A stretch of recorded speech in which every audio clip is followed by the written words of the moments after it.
Meanwhile, Pipeline Infrastructure Nigeria Limited is one of the frontline national asset protection companies in Nigeria who have been saddled with the huge responsibility of protecting Trans-Niger Pipeline. The oil-producing communities has given the host community a sense of belonging and has also helped and drastically reduce pipeline vandalism in the Niger Delta. And hopefully government and pipeline surveillance security firm can build on this stride to increase the daily oil production, mitigation against the Niger Delta youth's restiveness and also curb pipeline vandalism.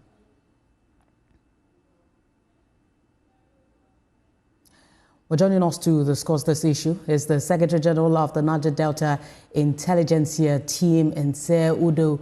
It's good to have you join us on the news at 1. Now, we've seen recent statistics showing that, vandalism in the Niger Delta has this year reduced by 97%. When you consider the surveillance and security efforts, does this mean that we've actually won the war? And if we have, how can Nigeria sustain this achievement?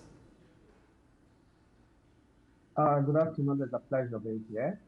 I will always say that the battle has been won against pipeline vandalism.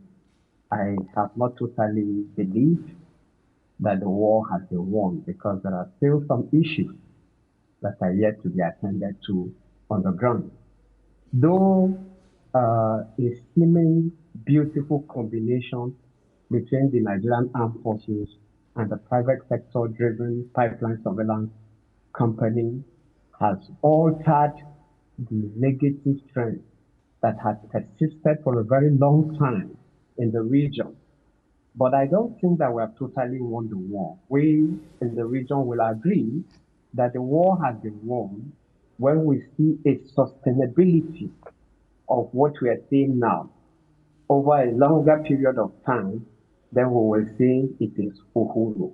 But for now, the combination between the Nigerian Armed Forces and the private sector-driven pipeline surveillance company are getting it very right. Maybe it's because they have expanded their community inclusivity. Maybe because they have rearticulated the concept of social responsibility, what you refer to as corporate social responsibility. And maybe the relationship that the people now enjoy, even maybe with the armed forces, has accumulated into this. But whatever they've gotten right, we commend them for that. But I don't think that the war has been won yet. Right. And when you look at, some of companies like the Asset Protection, which is the Pipeline Infrastructure Nigeria Limited, embarking on series of CSR initiatives to these host communities, you're one of the leaders of the NDIT. This CSR, do you think it can be used to, curb youth restiveness and pipeline vandalism that we see in the oil region today? I would rather not believe that word you used, it can be used because it is being used and it's working.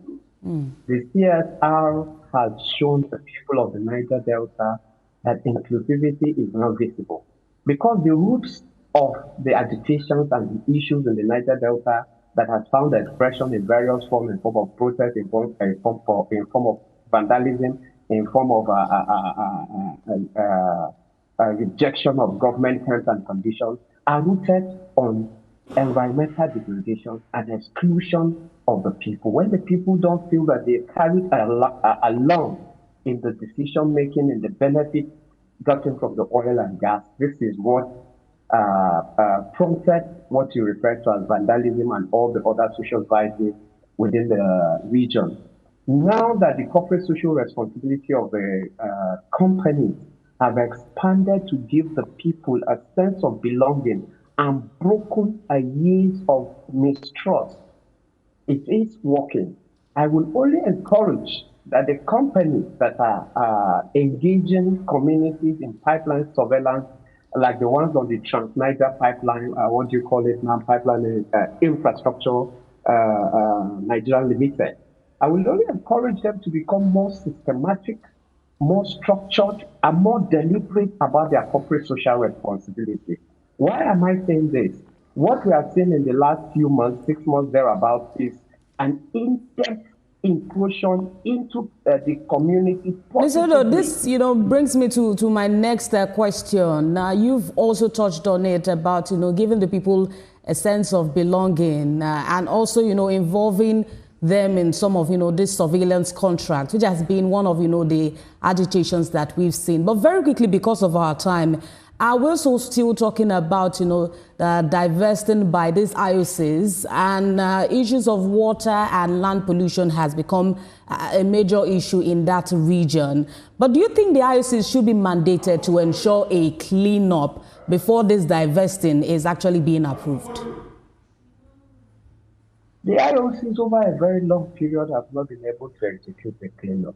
The IOCs were there on the issues of cleanup before Pan-Niger Delta companies or local companies came up with the issues of surveillance. I think concerning the cleanup and reclaiming of our environment, we should try and we should give a chance to the local companies.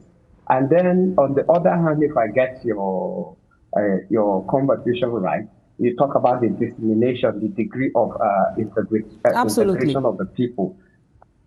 I am aware that the surveillance company engage the communities at different strata. The calibration captures from the youth, traditional rulers, and stakeholders, critical stakeholders within the community. All that has been in place. But what we have significantly seen changing is the expansion of the CSR that is giving the market woman, the other persons, the sense of belonging that even if I'm not directly employed by pipeline surveillance company, I am benefiting. I will not encourage any of my sons. I will not allow any of my community persons to, in one way or the other, get involved in any of this criminality anymore.